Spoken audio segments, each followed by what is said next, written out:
Hello students, एक बार फिर welcome है आपका अपने ही प्यारे से चैनल में, जिसमें हम आज बीएससी फर्स्ट ईयर के स्टूडेंट्स के लिए टॉपिक लेके आए हैं गैलीलियन ट्रांसफॉर्मेशन। पिछले वीडियोस में हमने फ्रेम ऑफ रेफरेंस में पढ़ा था कोऑर्डिनेट ट्रांसफॉर्मेशन। कोऑर्डिनेट ट्रांसफॉर्मेशन का मतलब क्या होता है? जब हम किसी एक ही इवेंट को दो डिफरेंट फ्रेम ऑफ रेफरेंस से देखते हैं और उस इवेंट के ऑब्जर्वेशन के बीच में रिलेशन निकालने की कोशिश करते हैं, उसको हम बोलते हैं कोऑर्डिनेट ट्रांसफॉर्मेशन। आज हम नए टाइप का ट्रांसफॉर्मेशन लेके आए हैं जिसे हम बोलते हैं गैलीलियन ट्रांसफॉर्मेशन। वैसे ये इतना भी नया नहीं है, इसका आप एक एग्जांपल देख चुके हैं, लेकिन यहां हम इसको डिफाइन करने वाले हैं और इसको थोड़ा और अच्छे से समझने वाले हैं। तो आइए स्टार्ट करते हैं। तो देखो, गैलीलियन ट्रांसफॉर्मेशन क्या होता है? जब हम क्या करते हैं कि दो इनर्शियल फ्रेम ऑफ रेफरेंस यानी कि दो जड़त्वीय निर्देश तंत्र के लिए कोऑर्डिनेट ट्रांसफॉर्मेशन लगाते हैं तो उसको हम क्या बोल देते हैं? Galilean transformation. तो इसको हम नोट कर सकते हैं।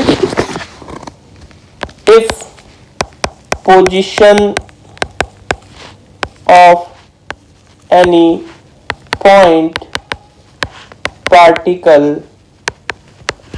is known with respect to inertial frame of reference and the equations are used to determine the position of same particle with respect to another inertial frame of reference, then these equations are called GT यानी Galilean transformation. यानी कि हमें किसी एक कण की स्थिति एक जड़त्वीय निर्देश तंत्र के सापेक्ष पता है, तो हम उन समीकरणों का यूज करते हैं जिनकी सहायता से हम उसी कण की स्थिति किसी दूसरे जड़त्वीय निर्देश तंत्र के सापेक्ष निकाल पाए। तो वो जो समीकरणें हैं वो समीकरणें कहलाती है गैलीलियन रूपांतरण, गैलीलियन ट्रांसफॉर्मेशन। ठीक है, तो हमने जैसा कि पिछले वीडियोस में पढ़ा था कि इनर्शियल यानी कि जड़त्वीय निर्देश तंत्र क्या होता है? एक ऐसा फ्रेम ऑफ रेफरेंस जिसमें लॉज ऑफ मोशन वैलिड रहे, मतलब जिसमें अपने अगर F बराबर में 0 कर दें तो A बराबर में भी 0 आए। हम कोई ऑब्जर्वेशन कर रहे हैं और उसमें देख रहे हैं कि पार्टिकल पर अगर फोर्स 0 हो तो एक्सेलरेशन भी 0 आए जिस फ्रेम ऑफ रेफरेंस में, वो इनर्शियल फ्रेम ऑफ रेफरेंस कहलाते हैं, जड़त्वीय निर्देश तंत्र कहलाते हैं। ठीक है, तो हम यहाँ पर दो फ्रेम ऑफ रेफरेंस मान के चलते हैं। एक फ्रेम ऑफ रेफरेंस है हमारा S, ठीक है, जो कि रेस्ट पे है और ये उसकी XYZ एक्सिस है। दूसरा फ्रेम ऑफ रेफरेंस है S' जो S के रेस्पेक्ट में ही किसी वेलोसिटी से मूव कर रहा है। ठीक है, तो दूसरा फ्रेम ऑफ रेफरेंस हम बना देते हैं S' जो S के रेस्पेक्ट में किसी वेलोसिटी से मूव कर रहा है, तो ये हमारा S' हो गया। ठीक है, ये मूव कर रहा है S के रेस्पेक्ट में। शुरुआत में ये जो है वो S पर ही था, जहां S था वहीं पर ये फ्रेम ऑफ रेफरेंस था, लेकिन ये मूव करता हुआ थोड़ा आगे निकल गया। ठीक है, अब हम यहाँ पर क्या कर रहे हैं कि एक पॉइंट P ले रहे हैं। उस पॉइंट P की पोजीशन हम देखते हैं S के रेस्पेक्ट में क्या होगी, फिर हम देखते हैं S' के रेस्पेक्ट में क्या होगी, फिर इनके बीच में रिलेशन निकालते हैं। यहाँ हमें ये ध्यान में रखना है, हमारा S' जो है वो लगातार मूव कर रहा है और कांस्टेंट वेलोसिटी से मूव कर रहा है। तो अगर कांस्टेंट वेलोसिटी से मूव कर रहा है तो ये भी क्या होगा? इनर्शियल फ्रेम ऑफ रेफरेंस होगा। तो सिंपल सी मैथ हम इसमें लगाते हैं और इसको सॉल्व करते हैं। तो यहाँ पर आप देख सकते हैं इजीली कि जो P की पोजीशन है वो S के रेस्पेक्ट में अगर हमें निकालनी हो तो ये हम यहाँ पर एक वेक्टर बनाते हैं। ये वेक्टर पोजीशन वेक्टर जो है जिसको हम R से डिनोट कर देते हैं। इसी तरह इस पॉइंट P की पोजीशन अगर हमें S' के रेस्पेक्ट में निकालनी हो तो हम यहाँ पर ये दूसरा वेक्टर बनाते हैं और इसको हम R' से शो कर देते हैं। और अगर हमें इस S' की पोजीशन एस के रेस्पेक्ट में निकालनी हो तो हम यहाँ एक तीसरा वेक्टर बनाते हैं जिसको हम आर नॉट से शो कर देते हैं। तो यहां पर आप देख पा रहे होंगे इजीली कि एक ट्राइंगल बन रहा है ओ ओ डैश पी, जिसमें हम ट्राइंगल लॉ लगा सकते हैं। तो यहां पर देखो आर क्या है, यहां पर आर जो है वो position vector of P with respect to S है। आर डैश यहां पर क्या है, position vector of P with respect to S dash है। और आर नॉट क्या है, यहां पर position vector of S dash with respect to S है। ठीक है, तो ये चीजें हमें पता है और इसमें हम क्या करते हैं, ट्राइंगल लॉ लगाते हैं। तो ट्राइंगल लॉ लगाने पर देखो क्या आता है हमारे पास, तो in triangle O O dash P using triangle law. ठीक है, तो ट्राइंगल लॉ आप सबको पता है क्या होता है। ट्राइंगल लॉ ये होता है कि दो वेक्टर अगर ट्राइंगल की सेम ऑर्डर की साइड को रिप्रेजेंट करता है तो अपोजिट ऑर्डर वाला जो साइड है वो इन दोनों के सम को शो करेगा। तो यहां से आप डायग्राम से देख पा रहे हैं ओ ओ डैश और ओ डैश पी जो वेक्टर है वो एक ही ऑर्डर के दो वेक्टर है और ओपी वेक्टर जो है वो उनके अपोजिट ऑर्डर का वेक्टर है, तो वो उनके सम के बराबर में होगा। तो यहां से हम लिख सकते हैं कि आर नॉट जो है उसमें अगर हम आर डैश ऐड करें तो हमारे पास आर आता है। ठीक है, तो उस बेसिस पर हम यहां आर डैश की वैल्यू निकाल सकते हैं। आर डैश बराबर में हो जाएगा आर माइनस आर नॉट, ये हमारे पास आर डैश की वैल्यू आ जाएगी। इसको हम इक्वेशन नंबर 1 दे देते हैं। अब आप देखो कि आर नॉट यहां पर है क्या, आर नॉट है position vector of S dash with respect to S. ठीक है, मतलब इस एस डैश की जो है वो एस के रेस्पेक्ट में पोजीशन वेक्टर है। हमने यहां पर ये कहा कि भी S dash is moving with constant velocity v। जो एस डैश मूव कर रहा है वो कांस्टेंट वेलोसिटी v से मूव कर रहा है। तो आफ्टर सम टाइम t, मतलब किसी टाइम t के बाद में it has position r not. इसकी जो पोजीशन आई आर नॉट वो किसी टाइम t के बाद में, इनिशियली तो हमारा जो ये s डैश था वो s के ऊपर ही था, मतलब जैसे ये s है उसके ऊपर ही हमारा s डैश था। ठीक है, लेकिन ये मूव करता हुआ थोड़ा आगे निकल गया और ये पोजीशन आई है हमारे पास। तो ये पोजीशन हम कैसे निकाल सकते हैं भाई, ये जो भी डिस्प्लेसमेंट हुआ है s डैश का वो डिस्प्लेसमेंट हम कैसे निकाल सकते हैं, वेलोसिटी इनटू टाइम। डिस्प्लेसमेंट बराबर में क्या हो जाएगा, वेलोसिटी इनटू टाइम। ये इक्वेशन सेकंड हो गई।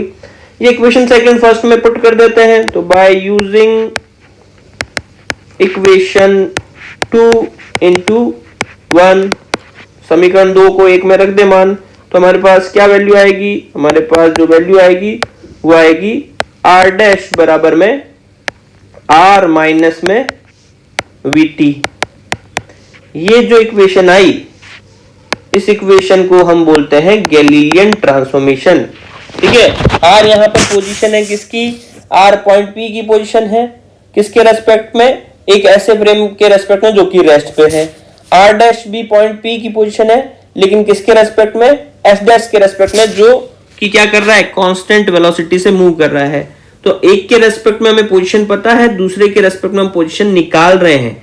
तो इन इक्वेशन को ही हम क्या कहेंगे, जीटी गैलीलियन ट्रांसफॉर्मेशन कहेंगे। अब इसको हम क्या करते हैं, कोऑर्डिनेट्स में रिप्रेजेंट कर देते हैं, एक्स वाई जेड कोऑर्डिनेट में रिप्रेजेंट कर देते हैं। तो हमारे पास अगर आर वेक्टर जो है उसको हम इस तरह से लिखें, एक्स आई कैप प्लस वाई जे कैप प्लस जेड के कैप, ऐसा लिख सकते हैं हम। एक्स वाई जेड यहाँ पर क्या हो गए, उस वेक्टर के कोऑर्डिनेट हो गए, और आई जे के क्या हो गए, आई जे के यूनिट वेक्टर हो गए। अब आप देखो यहां पर आर डैश को भी हम इसी तरह से लिख सकते हैं, एक्स डैश आई कैप वाई डैश जे कैप और जेड डैश के कैप।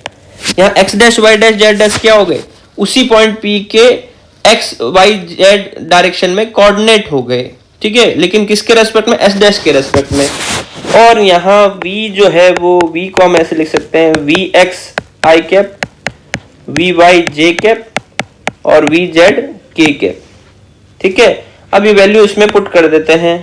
वैल्यू पुट करेंगे तो हमारे पास क्या आएगा, हमारे पास देखो क्या रिजल्ट आता है, एक्स डैश आई कैप वाई डैश जे कैप और जेड डैश के कैप बराबर में एक्स आई कैप प्लस वाई जे कैप प्लस जेड के कैप माइनस में वी टी। अब v की जगह पर ये हमें पता है ये होता है, ये वैल्यू रख दें तो v x I cap we Y J cap v Z के कैप इंटू में t। अब देखो आप इस इक्वेशन को सॉल्व करो। इसमें देखो हम क्या करते हैं कि i कैप के जो गुणांक है, i कैप के जो कोएफिशिएंट है उसको हम कॉमन ले लेते हैं। तो यहां से i कैप यहां से i कैप कॉमन ले लें तो यहां से आएगा x माइनस में वी एक्स टी। यहां से अगर हम j कैप और यहां से j कैप कॉमन ले लें तो ये हमारे पास आएगा y माइनस में वी वाई टी। ये t अंदर हमने मल्टीप्लाई कर दिया और इसी तरह से k कैप का कोएफिशिएंट देखें तो यहां से आएगा z और यहां से आएगा माइनस का वी जेड टी। ठीक है, अब दोनों तरफ के जो कोएफिशिएंट है i और j और k के उनको कंपेयर करें। ठीक है, तो यहां से हमारे पास क्या आ रहा है, एक्स डैश आई कैप वाई डैश जे कैप और जेड डैश के कैप। अब देखो यहां से आई कैप का जो कोएफिशिएंट है वो एक्स डैश आ रहा है और यहां पर आई कैप का coefficient x minus v x t आ रहा है। तो इसके बेसिस पर हम कंक्लूजन निकाल सकते हैं कि एक्स डैश जो है वो हो जाएगा एक्स माइनस में वी एक्स टी और वाई डैश जो है वो हो जाएगा वाई माइनस में वी वाई टी और जेड डैश जो है वो हो जाएगा जेड माइनस में वी जेड टी। तो ये हमारे पास तीन जो है कोऑर्डिनेट इक्वेशंस आ गई। इसको हम बोलते हैं गैलीलियन ट्रांसफॉर्मेशन की कोऑर्डिनेट इक्वेशंस। मतलब एक्स वाई जेड डायरेक्शन में हमने उसको क्या कर लिया, रिजॉल्व करके जो है ये इक्वेशन बना ली। अब इसमें भी अगर हम स्पेसिफाई कर दें कि हमारा जो frame of reference S dash है वो केवल एक्स डायरेक्शन में मूव कर रहा है तो हमारा जो वी एक्स है वो तो मान लेते हैं v। ठीक है, और वी वाई और वी जेड अगर हम मान लें कि है नहीं, वी वाई और वी जेड कंपोनेंट जीरो है, वो लीनियर मोशन कर रहा है, उसकी वजह से y और z डायरेक्शन में कोई मोशन नहीं है। तो यहाँ ये वैल्यू पुट करते हैं तो हमारे पास आता है x डैश बराबर में x minus v t, y dash बराबर में y और z डैश बराबर में z। ठीक है, तो ये 1D मोशन के लिए हमारी 1D मोशन के लिए गैलीलियन ट्रांसफॉर्मेशन इक्वेशन हो जाएगी। तो आई होप कि आपको ये गैलीलियन ट्रांसफॉर्मेशन इक्वेशन समझ में आ गई होगी, काफी इजी थी। ठीक है, अब इसके बेसिस पर, ये तो हमने केवल पोजीशन का ट्रांसफॉर्मेशन किया है, इसके बेसिस पर हम जो है वो वेलोसिटी का भी ट्रांसफॉर्मेशन कर सकते हैं। तो आइए देखते हैं कैसे।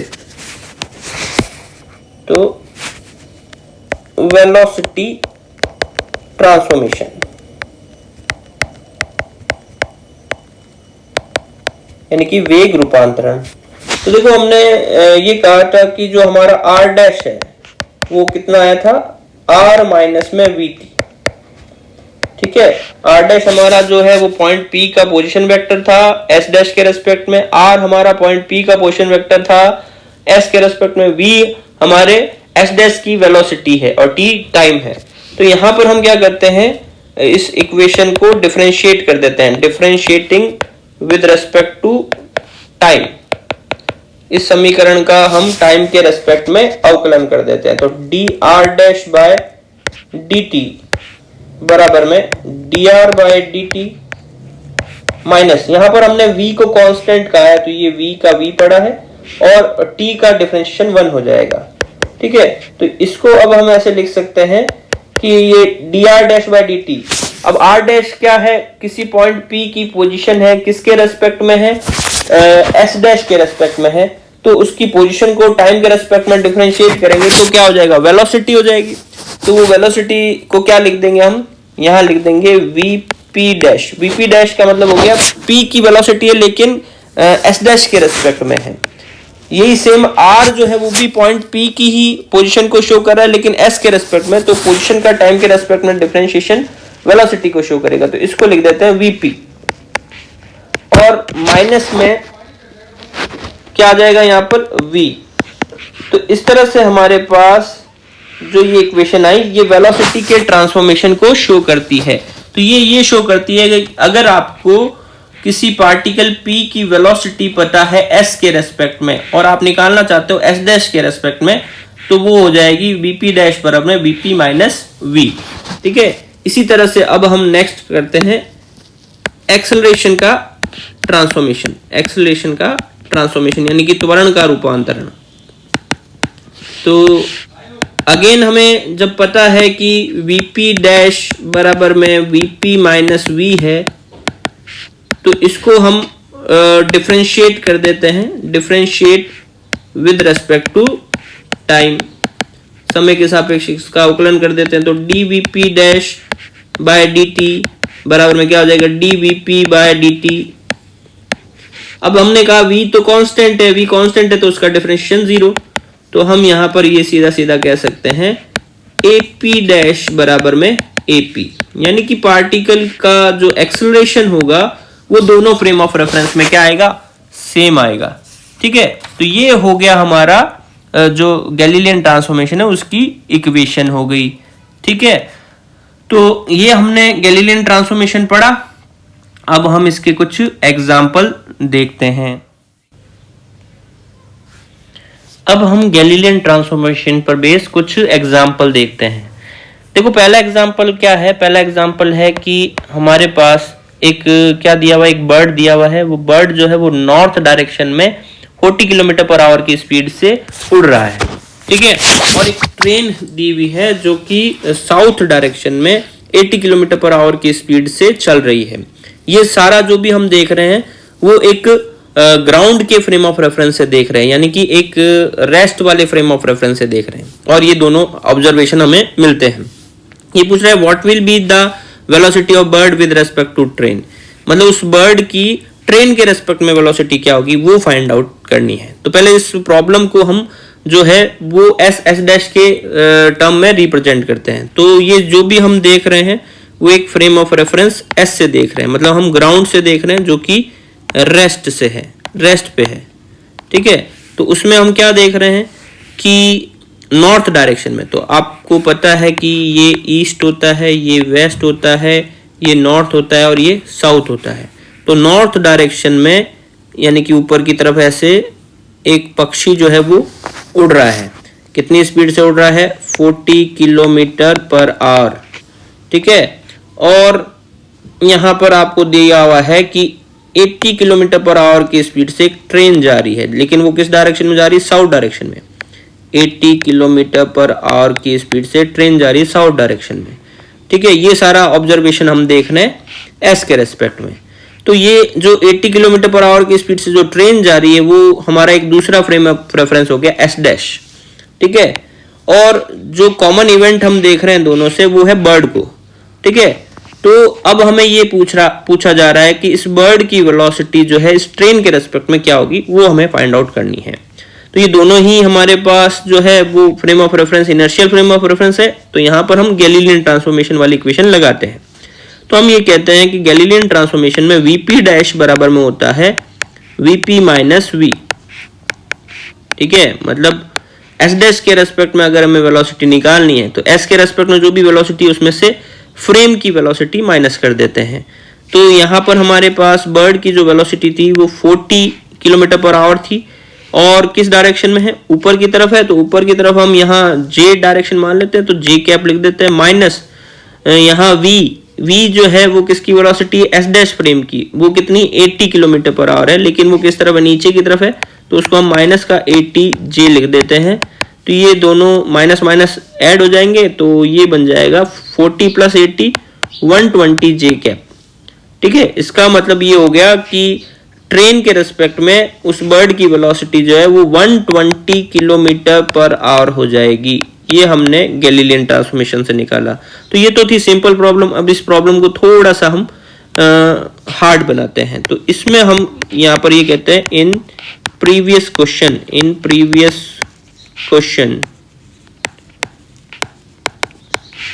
what would be the velocity of bird with respect to train if train moves toward east. इस क्वेश्चन में थोड़ा सा चेंज कर दिया हमने कि ये जो ट्रेन जो है वो साउथ में नहीं जाकर ईस्ट में जाए तो बर्ड की वेलोसिटी क्या होगी ट्रेन के रेस्पेक्ट में, वो हम कैलकुलेट करते हैं। तो देखो यहाँ पर जो हमने जो ट्रांसफॉर्मेशन इक्वेशन निकाली उसमें कोई चेंज नहीं होगा। ट्रांसफॉर्मेशन इक्वेशन ऐसे लिखी जाएगी वीपी डैश बराबर में वीपी माइनस वी। यहाँ पी मतलब हमारा बर्ड हो गया, उसकी वेलोसिटी एस के रेस्पेक्ट में, ये एस डैश की वेलोसिटी है और ये एस डैश के रेस्पेक्ट में बर्ड की वेलोसिटी वीपी डैश। ठीक है, तो आप देखो वापस सिचुएशन को ड्रॉ करें तो बर्ड जो जा रहा है वो किस तरफ जा रहा है, बर्ड हमारा जो जा रहा है वो नॉर्थ डायरेक्शन में है। तो बर्ड की वेलोसिटी को हमने नॉर्थ डायरेक्शन बना दी 40 किलोमीटर पर आवर। ठीक है, और ये किस रेस्पेक्ट में जा रहा है, ये एक रेस्ट के फ्रेम ऑफ रेफरेंस में, मतलब ग्राउंड के रेस्पेक्ट में, एस के रेस्पेक्ट में ये 40 किलोमीटर पर आवर से जा रहा है। ट्रेन हमारी जा रही ईस्ट में, तो देखो ईस्ट कहाँ होती है, ये ईस्ट इस साइड में है, ये वेस्ट है, ये नॉर्थ है, ये साउथ है। ठीक है, तो ट्रेन इधर जा रही है, ये एस डैश जो है वो ट्रेन हो गई, वो जा रही है 80 किलोमीटर पर आवर की स्पीड से। ठीक है, तो यहाँ इसमें वैल्यू रख देते हैं। वीपी की जगह पर क्या हो जाएगा 40 जे कैप माइनस और वी की जगह पर क्या हो जाएगा 80। ये देखो ये वाली डायरेक्शन है, ये एक्स डायरेक्शन है, तो इसको हम क्या लिख देंगे आई कैप। तो ये आ जाएगा 40 जे कैप माइनस 80 आई कैप। ठीक है, या इसको ऐसे लिख दें माइनस का 80 आई कैप प्लस का 40 जे कैप। इसमें 40 कॉमन ले लें तो ये आ जाएगा माइनस का 2 आई कैप प्लस का जे कैप। ये वेलोसिटी हो गई बर्ड की विद रेस्पेक्ट टू ट्रेन। ठीक है, तो इस तरह से इस प्रॉब्लम को सॉल्व कर सकते हैं।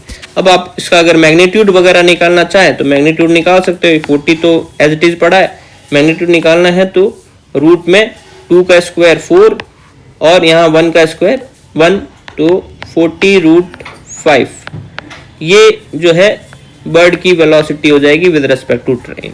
और अगर डायरेक्शन देखना चाहें तो डायरेक्शन कैसे निकाल लोगे, tan theta equals to y का कोएफिशिएंट अपॉन x का कोएफिशिएंट। तो y का कोएफिशिएंट कितना है 1, x का कितना है माइनस का 2, तो थीटा इक्वल्स टू आ जाएगा tan इनवर्स माइनस का हाफ। मतलब कि ये जो एंगल है वो किसके साथ में होगा, x एक्सिस के साथ में होगा, मतलब कि ईस्ट के साथ में। तो ईस्ट के साथ में उसका एंगल जो होगा वो tan इनवर्स माइनस हाफ होगा।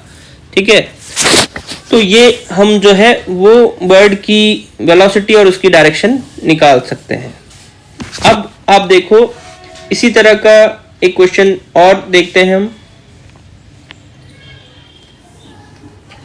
नेक्स्ट क्वेश्चन देखो क्या है कि एक पार्टिकल P है जिसकी पोजीशन हमें जो है वो दे रखी है एक फ्रेम ऑफ रेफरेंस के रेस्पेक्ट में जो कि रेस्ट पे है, और वो पोजीशन क्या दे रखी है, वो पोजीशन हमें दे रखी है R। ठीक है, और उसकी वैल्यू आप यहाँ पर देख पा रहे हैं कि R की वैल्यू क्या है 6t स्क्वायर माइनस 3t आई कैप माइनस का 5t स्क्वायर जे कैप और 7k कैप। अब इसी पार्टिकल की पोजीशन को एक दूसरे इनर्शियल फ्रेम ऑफ रेफरेंस में दिया हुआ है। इनर्शियल फ्रेम ऑफ रेफरेंस में उसकी वैल्यू दे रखी है i cap 6t square plus 3t minus का 5t स्क्वायर जे कैप और 7k कैप। हमें क्या करना है, उस दूसरे फ्रेम ऑफ रेफरेंस की वेलोसिटी फाइंड करनी है। ठीक है, तो यहाँ पर हमें पता है कि जब भी हम दो इनर्शियल फ्रेम ऑफ रेफरेंस में ट्रांसफॉर्मेशन की बात करते हैं तो वहां पर गैलीलियन ट्रांसफॉर्मेशन होगा, जीटी होगा। ठीक है, तो गैलीलियन ट्रांसफॉर्मेशन की इक्वेशन क्या है, वो इक्वेशन है आर डैश बराबर में आर माइनस में वीटी, आर डैश बराबर में आर माइनस में वीटी। इस इक्वेशन का यूज करते हैं तो यहां से हमारे पास वीटी की जो वैल्यू आएगी वो आ जाएगी आर माइनस आर डैश। ठीक है, और हमें निकालना क्या है, वी निकालना है। वी यहाँ पर किसकी वेलोसिटी होती है, फ्रेम एस डैश की ही वेलोसिटी होती है, तो वो कैसे आ जाएगी आर माइनस में आर डैश अपॉन में टी। तो आप देखो जो भी वैल्यूज हमें गिवन है उसमें से हम वैल्यू पुट करके ये आराम से निकाल सकते हैं। आर माइनस आर डैश करें तो आप देखो फर्स्ट टर्म यहाँ पर हमारे पास आ रही है 60 स्क्वायर, यहाँ 60 स्क्वायर कट जाएगा, माइनस कर रहे हैं तो ठीक है। और फिर हम यहाँ सेकेंड टर्म देखें, माइनस का 3t और फिर प्लस का 3t, तो माइनस के 3t में से प्लस का 3t माइनस करें तो ये हो जाएगा माइनस का 6t आई कैप, ठीक है। सिमिलर वे में यहाँ पर जे कैप के लिए देखें तो 5t स्क्वायर से 5t स्क्वायर कट जाएगा, 7k से 7k कट जाएगा, ठीक है। तो ये हमारे पास r माइनस r डैश की वैल्यू आई माइनस का 6t आई कैप, अपॉन में t है, अपॉन में t कर दिया, t से t गया, तो हमारे पास जो वेलोसिटी आई वो आई माइनस का 6 आई कैप, यानी कि जो हमारा एस डैश फ्रेम है वो 6 मीटर पर सेकेंड की स्पीड से अपोजिट डायरेक्शन में, मतलब नेगेटिव एक्स डायरेक्शन में मूव कर रहा है, ठीक है। अब यहाँ पर अगर इसमें ही क्वेश्चन एक और पूछ लिया जाए कि prove that the acceleration of point P is same in both frame of reference, ये हमें प्रूव करना है, ठीक है। तो हम क्या करते हैं, दोनों फ्रेम ऑफ रेफरेंस में एक्सेलरेशन निकाल लेते हैं। तो हमें क्या दी हुई है, पोजीशन दी हुई है, पोजीशन से एक्सेलरेशन कैसे निकालते हैं, पहले पोजीशन का डिफरेंशिएशन करेंगे तो वेलोसिटी आएगी, फिर वेलोसिटी का डिफरेंशिएशन करेंगे तो एक्सेलरेशन आएगा। तो हम यहाँ पर जो है पहले एस फ्रेम के लिए देख लेते हैं। तो एस फ्रेम के लिए जो है वो एक्सेलरेशन जो होगा वो ए से लिख रहे हैं, तो ए बराबर में क्या होगा d2r बाय dt स्क्वायर, मतलब 2 बार डिफरेंशिएशन करना पड़ेगा। ये d2r बाय dt स्क्वायर का मतलब क्या हो गया, पोजीशन का एक बार डिफरेंशिएशन करने पर वेलोसिटी, दूसरी बार डिफरेंशिएशन करने पर एक्सेलरेशन आता है। तो आप देखो इसका 2 बार डिफरेंशिएशन करते हैं तो 60 स्क्वायर माइनस 3t, इसका 2 बार डिफरेंशिएशन करने पर क्या आएगा, तो 60 स्क्वायर का पहली बार जब डिफरेंशिएशन करेंगे तो क्या आता है, पहले हम एक बार डिफरेंशिएशन कर देते हैं, तो 60 स्क्वायर की पहली बार डिफरेंशिएशन करेंगे तो 12t, फिर माइनस में 3t का डिफरेंशिएशन करेंगे तो माइनस का 3 आई कैप। नेक्स्ट हम हमारे पास 5t स्क्वायर का डिफरेंशिएशन करेंगे तो माइनस का ये आ जाएगा 10t जे कैप, और 7k का डिफरेंशिएशन 0 हो जाएगा, ठीक है। ये हमारे पास फर्स्ट डिफरेंशिएशन टर्म आई। दूसरी बार डिफरेंशिएशन करते हैं, 12t का डिफरेंशिएशन करेंगे तो 12, यहाँ आई कैप बच गया, और ये 10t का करेंगे तो माइनस 10 जे कैप। तो ये हमारे पास आंसर आया, एक्सेलरेशन आया पहले फ्रेम ऑफ रेफरेंस में। अब इसी तरह से दूसरे फ्रेम ऑफ रेफरेंस में एक्सेलरेशन निकालें तो हमें जो पोजीशन आ रही है उसका, दूसरे फ्रेम ऑफ रेफरेंस के लिए जो पोजीशन आ रही है उसका 2 बार डिफरेंशिएशन करना पड़ेगा।